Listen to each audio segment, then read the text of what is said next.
Brest est une carte au trésor. Les traces de son passé se cachent au milieu des immeubles. Il faut fouiner pour les retrouver.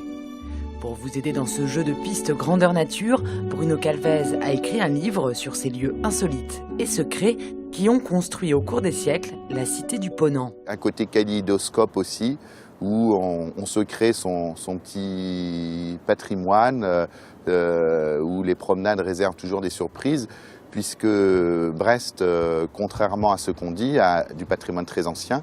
Du côté de Recouvrance, la maison de la Fontaine est l'un de ces lieux étonnants décrits dans son livre.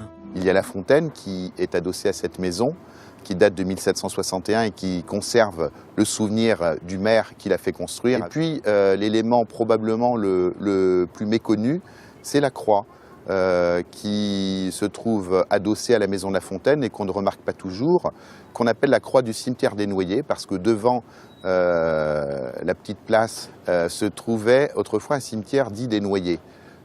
C'est là qu'on enterrait les gens qui se noyaient dans la Pinfède et donc la croix trônait au milieu du cimetière. Plus haut dans la ville, caché au coin de la rue Jean Jaurès, se tient le Pilier Rouge, l'une des traces les plus anciennes de civilisation à Brest. Alors il s'agit d'un petit menhir de 90 cm de haut, de l'époque du néolithique, c'est-à-dire 2000 à 5000 ans avant Jésus-Christ. Dans les années 60, il y avait même la commune du Pilier Rouge, commune libre du Pilier Rouge qui s'était créée et qui s'était donné pour tâche de repeindre soigneusement le pilier. Pour découvrir les dizaines d'autres trésors cachés dans la ville, munissez-vous du livre Brest secret et insolite et partez à l'aventure au coin de la rue.